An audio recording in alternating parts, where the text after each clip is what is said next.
저 여자 임신한 거 아니야? 이혼 판결이 끝난 직후 검은 양복을 입은 백만장자 남자는 법원 계단을 내려오다 그대로 얼어붙었습니다. 도로 건너편 고개를 숙인 채 택시를 잡는 한 여자.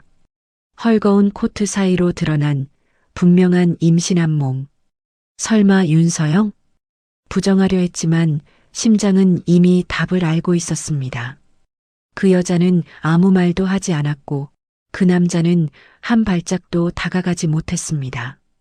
그리고 그날 완벽하게 끝났다고 믿었던 이혼은 한 남자의 인생을 다시 무너뜨리기 시작합니다.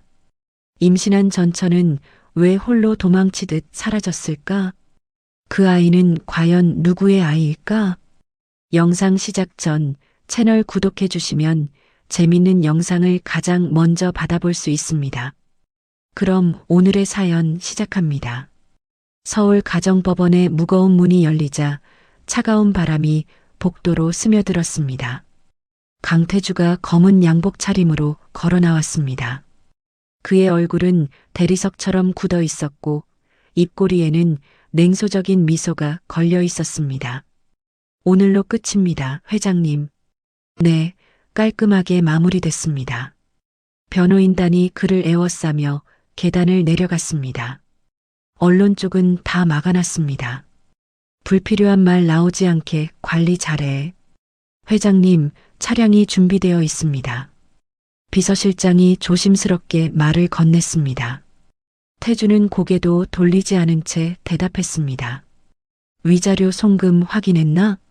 네, 방금 전 완료되었습니다. 문제 없습니다. 금액도 정확하게 들어갔습니다. 태주는 휴대폰을 꺼내 주가 현황을 확인했습니다. 화면에 떠오른 녹색 숫자들이 그의 얼굴을 차갑게 비쳤습니다. 이혼 하나로 흔들릴 회사가 아니지. 주가는 오히려 올랐습니다, 회장님. 좋군. 태주가 만족스럽게 중얼거렸습니다. 법원 건너편 버스 정류장에서 한 여자가 힘겹게 걸음을 옮기고 있었습니다. 윤서영이었습니다. 그녀가 신은 검은 단화는 뒤꿈치가 달아 있었고 어깨에 맨 가방은 무거워 보였습니다. 조금만 더 가면 돼. 숨부터 좀 고르자, 윤서영. 서영은 가방 끈을 고쳐 매며 숨을 고르려 했습니다. 괜찮아. 혼자서도 할 수 있어. 그때 돌풍이 불어왔습니다. 서영의 헐거운 트렌치 코트 자락이 거칠게 펄럭였습니다.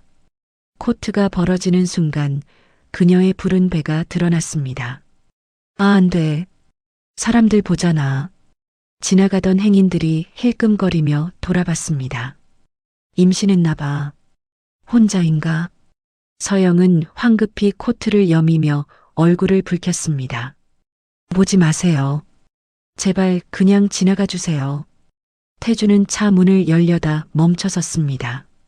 그의 시선이 도로 건너편에 고정되었습니다. 잠깐. 저 사람. 믿을 수 없다는 표정으로 눈을 크게 떴습니다. 손에 들고 있던 서류 가방이 바닥에 떨어졌습니다. 회장님? 무슨 일이십니까? 저건. 태주의 입에서 작은 신음이 새어나왔습니다. 설마 아니야. 윤서영일 리 없어. 비서실장이 떨어진 가방을 줍기 위해 허리를 숙였습니다. 태주의 굳은 표정을 보고 다시 일어섰습니다. 회장님, 얼굴이 많이 안 좋으십니다. 혹시 아시는 분입니까? 서영은 손을 들어 택시를 잡으려 했습니다. 마침 빈 택시 한 대가 멈춰섰습니다. 기사님, 여기요. 잠깐만요, 천천히 탈게요. 그녀는 배를 감싸며 조심스럽게 몸을 구부렸습니다. 아가야, 조금만 참자. 곧 쉬게 해줄게. 태주가 갑자기 소리쳤습니다. 서영아. 윤서영. 거기서. 그는 비서실장의 만류를 뿌리치고 도로로 뛰어들었습니다. 회장님, 위험합니다. 차옵니다, 회장님. 신호등이 붉은색으로 바뀌었습니다. 트럭 한 대가 태주 앞을 가로막으며 경적을 울렸습니다. 빵. 비켜, 비켜달라고. 회장님 멈추세요. 제발요. 비켜. 태주가 절규하며 트럭을 피해 달렸습니다. 서영아, 아이 데리고 어디 가는 거야? 나랑 얘기 좀 하자, 제발. 서영은 택시 뒷좌석에 몸을 구겨 넣었습니다. 천천히 가주세요. 조금만요. 숨이 좀 가빠서요. 기사가 물었습니다. 어디로 가시겠습니까? 성북구 정릉동으로요. 서영이 가쁜 숨을 몰아쉬며 대답했습니다. 정릉동이요? 알겠습니다. 괜찮으십니까? 얼굴이 많이 안 좋아 보이네요. 괜찮아요. 그냥 조금 피곤해서요. 택시 문이 닫혔습니다. 후, 이제 괜찮아. 태주가 손을 뻗어 트렁크를 잡으려 했지만 손끝만 스쳤습니다. 잠깐만. 문 열어. 서영아, 내 말 좀 들어. 택시는 속도를 높여 법원 앞을 빠져나갔습니다. 기사님, 조금만 빨리 가주세요. 뒤에 사람 따라오는 것 같아서요. 아, 알겠습니다. 걱정 마세요. 신호 잘 지켜서 가겠습니다. 태주는 매연 속에 홀로 남았습니다. 젠장, 눈앞에서 또 놓치다니. 멀어지는 택시의 번호판을 보려 했지만 뒤따르는 차량들에 가려 보이지 않았습니다. 번호가 보여야 하는데. 태주는 거친 숨을 몰아쉬었습니다. 머리카락이 헝클어졌고 넥타이가 비뚤어져 있었습니다. 하하, 이게 무슨 꼴이야. 경호원들이 뒤늦게 달려와 그를 에워쌌습니다. 회장님, 괜찮으십니까? 다치신 데는 없으십니까? 태주는 떨리는 손으로 휴대폰을 꺼냈습니다. 핏발선 눈으로 비서실장을 노려봤습니다. 당장 서영의 동선을 추적해. 회장님, 우선 숨 좀 고르시고. 지금 그게 중요해? 사람 하나가 눈앞에서 사라졌어. 택시 회사도 알아내라고. 태주의 목소리가 거리에 울려 퍼졌습니다. 블랙박스, 호출 기록 전부 확인해. 돈 얼마가 들든 상관없어. 비서실장이 급히 전화를 걸기 시작했습니다. 네, 지금 바로 확인하겠습니다. 예, 최대한 빨리요. 태주는 택시가 사라진 방향을 멍하니 바라봤습니다. 정릉동. 왜 하필 거기야? 서영아. 도망친다고 다 끝나는 줄 아나? 그의 가슴이 격렬하게 뛰고 있었습니다. 쿵쿵. 이번엔 절대 그냥 못 보내. 일주일이 흘렀습니다. 태성그룹 본사 최고층, 태주의 집무실은 어둠에 잠겨 있었습니다. 사립탐정이 책상 위에 두꺼운 봉투를 내려놓았습니다. 찾으셨습니다. 탐정이 낮은 목소리로 말했습니다. 태주는 봉투를 뜯어 사진들을 꺼냈습니다. 낡은 달동네의 단층집 사진이 보였습니다. 그 밑으로 산부인과 진료 기록 사본이 나왔습니다. 임신 32주라는 글자가 선명했습니다. 태주의 손이 떨렸습니다. 32주라고? 네, 확실합니다. 태주는 달력을 펼쳐 날짜를 역산했습니다. 주먹을 꽉 쥐었습니다. 태주가 갑자기 일어났습니다. 임원회의 취소해. 비서실장이 놀라며 물었습니다. 회장님, 그러시면 오늘 일정이 다 취소라고. 태주는 재킷도 걸치지 않고 차키만 챙겨 사무실을 박차고 나갔습니다. 태주의 빨간 스포츠카가 좁은 골목길을 위태롭게 올라갔습니다. 내비게이션 화면이 깜빡거렸습니다. 동네 아이들이 낯선 차 주변으로 몰려들었습니다. 우와, 람보르기니다. 진짜 비싸 보인다. 태주가 신경질적으로 경적을 울렸습니다.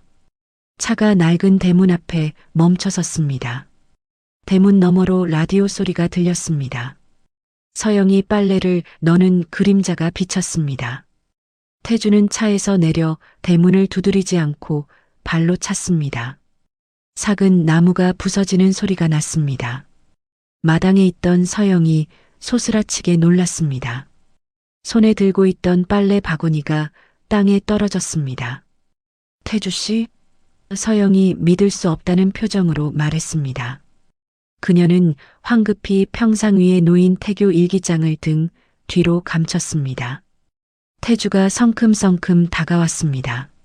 서영의 부른 배를 손가락으로 가리켰습니다. 이게 뭐야? 무슨 말씀이세요? 내 핏줄을 훔쳐 도망간 도둑 같은 년. 태주의 목소리가 거칠어졌습니다. 서영이 뒤로 물러섰습니다. 도둑이라니요. 그럼 뭐야? 내 아이 맞지 않아? 서영의 표정이 차가워졌습니다. 태주의 눈을 똑바로 응시했습니다. 이 아이는 태성그룹과 상관없는 제 아이예요. 뭐라고? 당신과도 상관없고요. 태주가 격분했습니다. 서영의 손목을 낚아챘습니다. 지금 당장 따라와. 놓으세요. 서영이 있는 힘껏 그를 밀쳐냈습니다. 태주가 뒤로 물러서다 화분을 깰 뻔했습니다. 옆집 개들이 짖기 시작했습니다. 왜 이렇게 시끄러워? 이웃 주민들이 담장 너머로 고개를 내밀었습니다. 태주가 당황하며 넥타이를 거칠게 풀었습니다. 서영이 소리쳤습니다. 당장 나가세요. 안 그러면 경찰 불러요. 대문 쪽을 가리키며 떨리는 목소리로 말했습니다. 태주가 이를 갈았습니다. 좋아, 법정에서 보자. 양육권 소송 각오해. 마음대로 하세요. 태주는 마지막으로 서영의 배를 노려보고 나갔습니다. 서영은 떨리는 손으로 부서진 대문을 걸어 잠궜습니다. 그리고 주저앉아 배를 감쌌습니다. 다음 날 오후 태주는 회사 업무를 모두 취소했습니다. 언덕길 한편에 차를 세우고 서영의 집을 내려다봤습니다. 조수석에는 먹다 만 샌드위치가 놓여 있었습니다. 태주는 차창을 조금 내리고 집안의 동태를 살폈습니다. 골목 어귀에서 한 남자가 나타났습니다. 깔끔한 정장 차림의 한 손에는 딸기 상자를, 다른 손에는 아기 모빌 상자를 들고 있었습니다.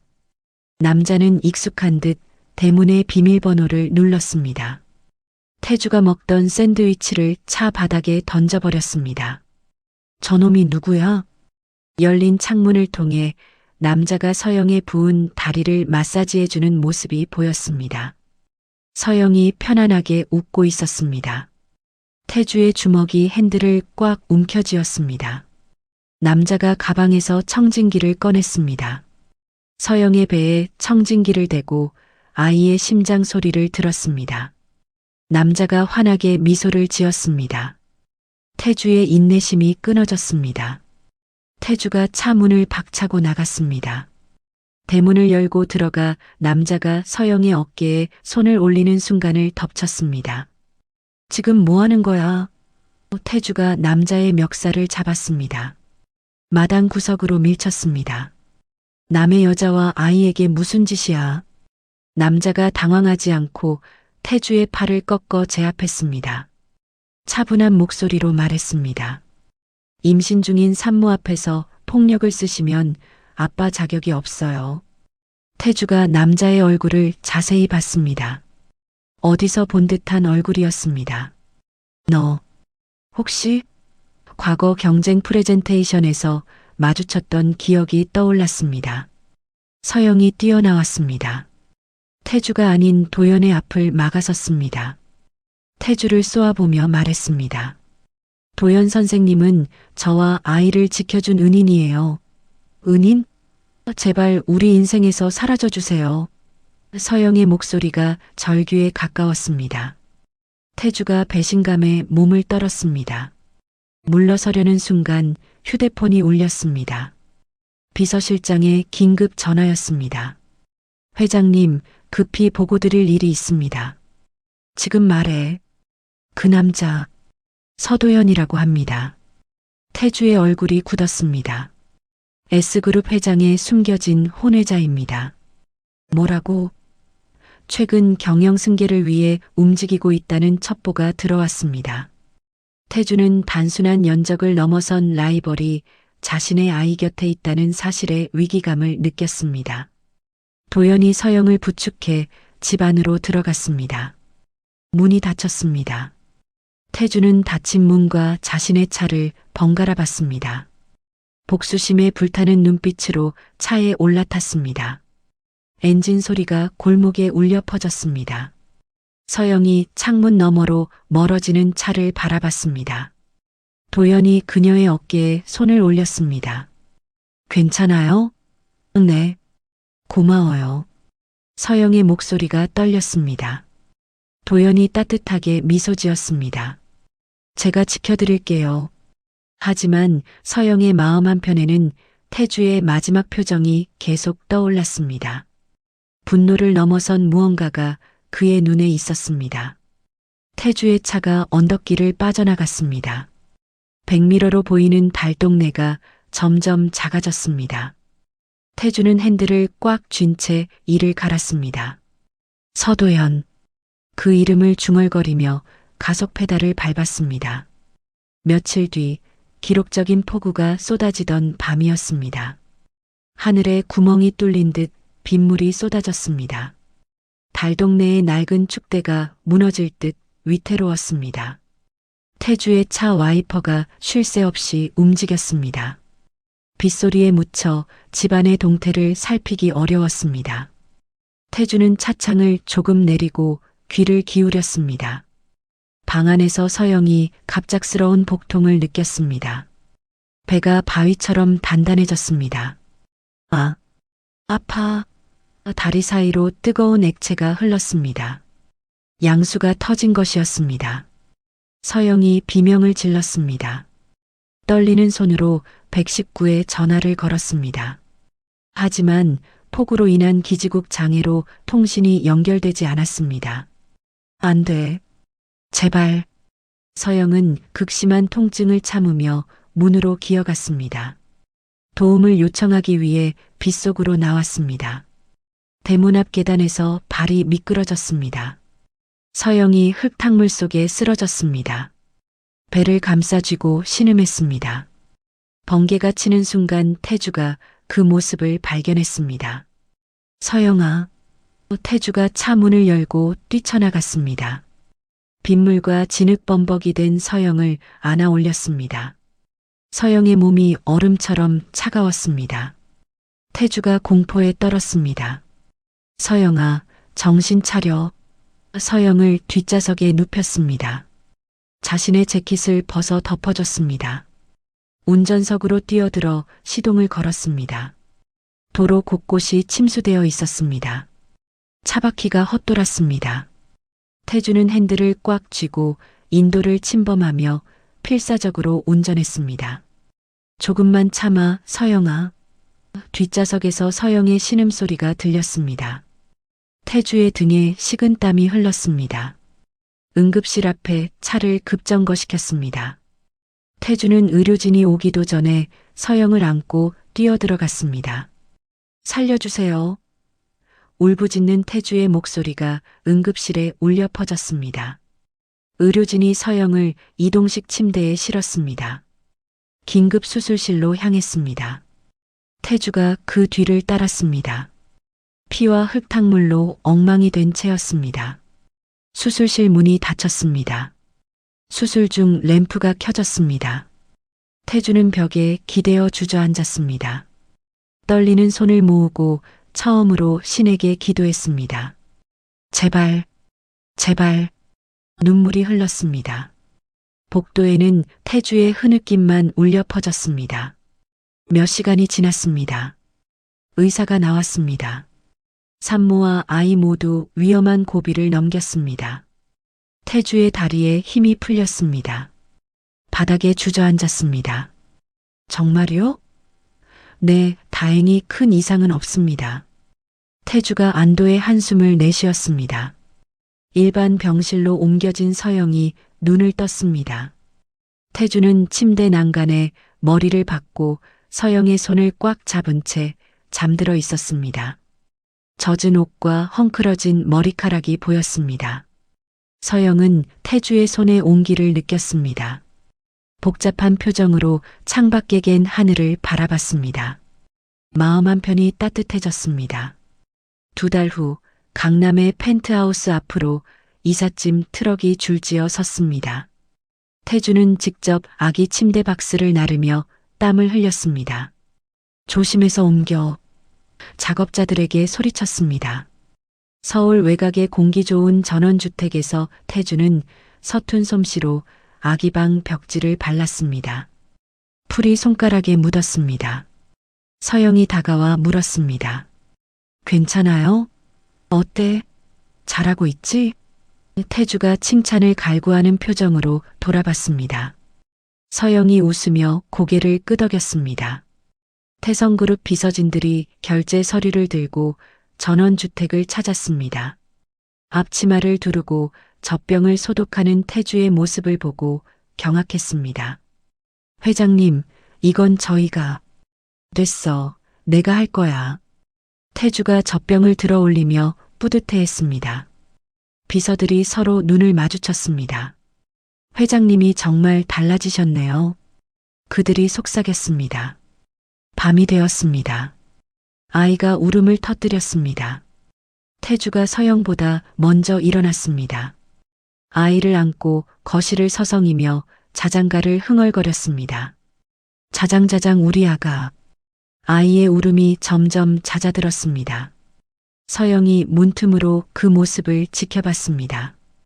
과거에 차가웠던 남편이 아닌 아이 아빠로서의 그를 보았습니다. 마음이 조금씩 열리기 시작했습니다. 어느 날 오후 현관벨이 울렸습니다.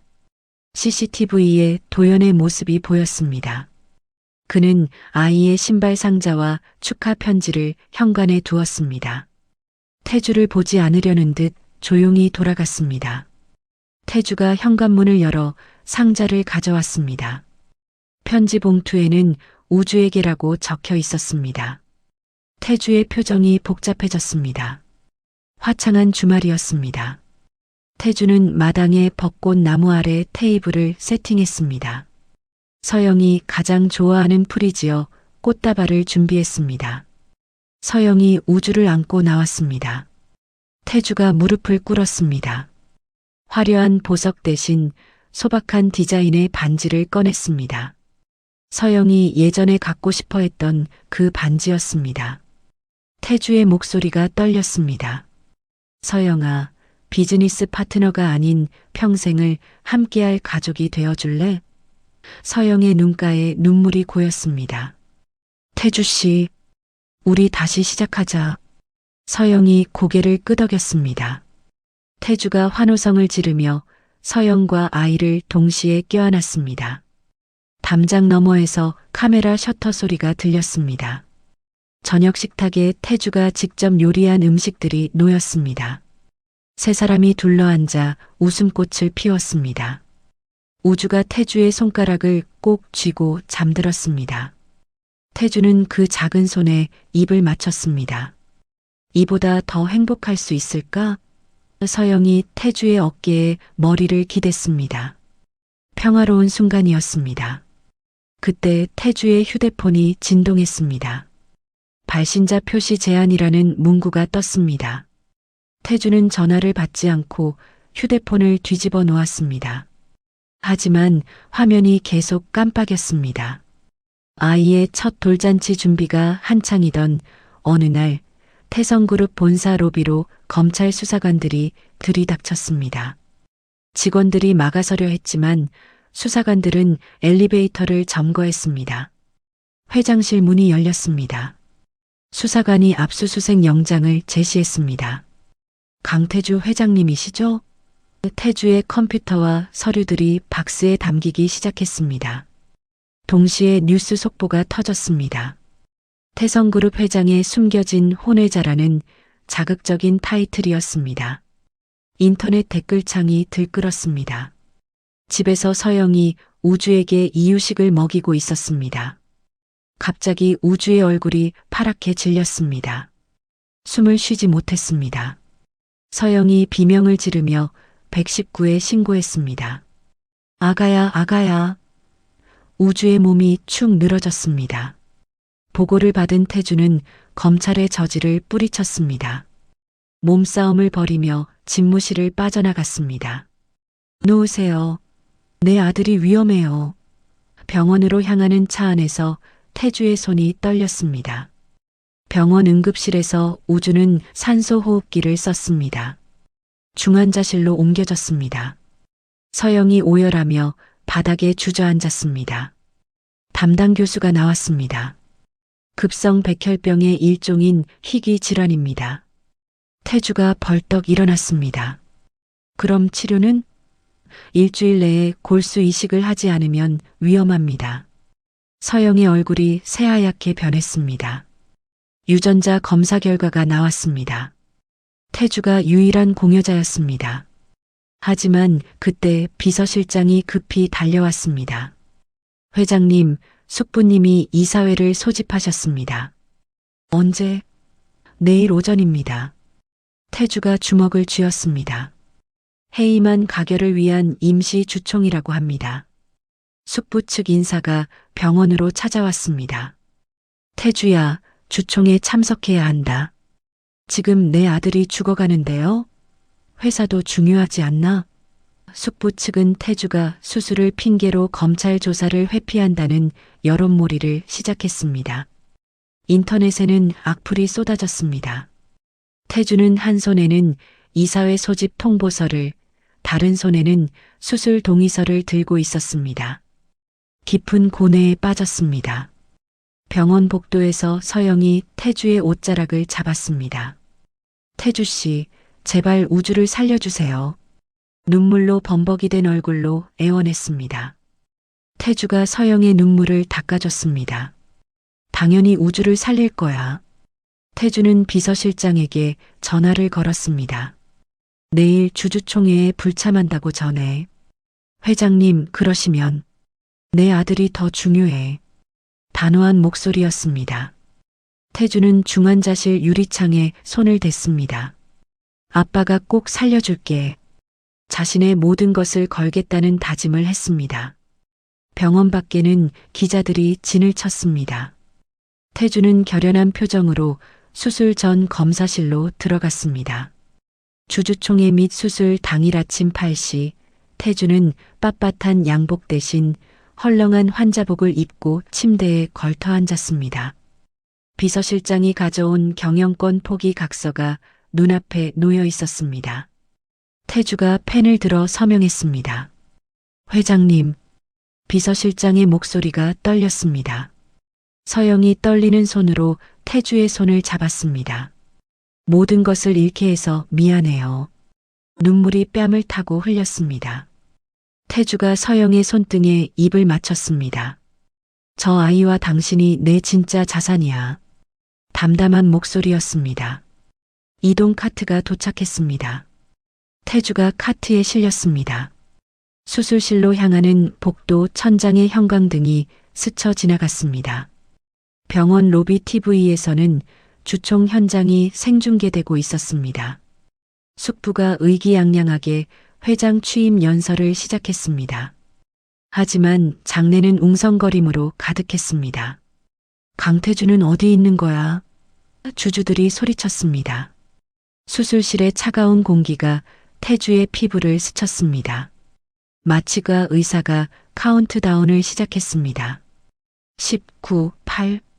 태주는 우주의 이름을 속으로 불렀습니다. 765.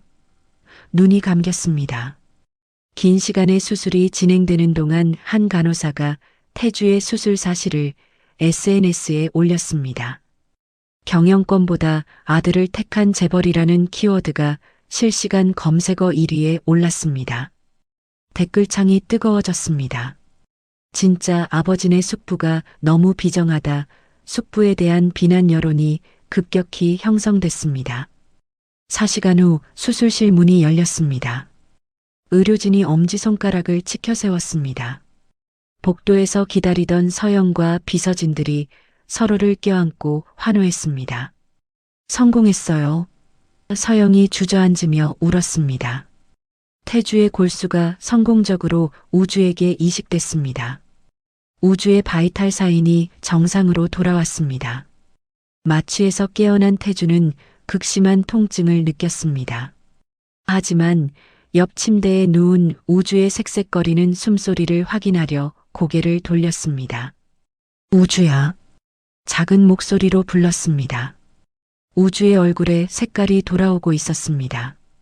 태주의 병실로 숙부 측 변호사가 찾아왔습니다.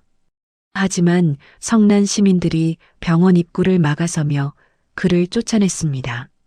나가, 비정한 놈들. 태성그룹 주가는 숙부의 부도덕성이 부각되며 폭락했습니다. 이사회는 여론의 압박에 못 이겨 숙부의 회장 선임을 보류했습니다. 서영이 수척해진 태주의 얼굴을 물수건으로 닦아줬습니다. 고마워요. 반복해서 말했습니다. 태주가 약한 미소를 지었습니다. 우리 가족이니까. 병실 창밖으로 따스한 햇살이 쏟아져 들어왔습니다. 태주는 모든 짐을 내려놓은 듯 가장 편안한 표정으로 잠이 들었습니다. 서영이 그의 손을 꽉 잡고 있었습니다.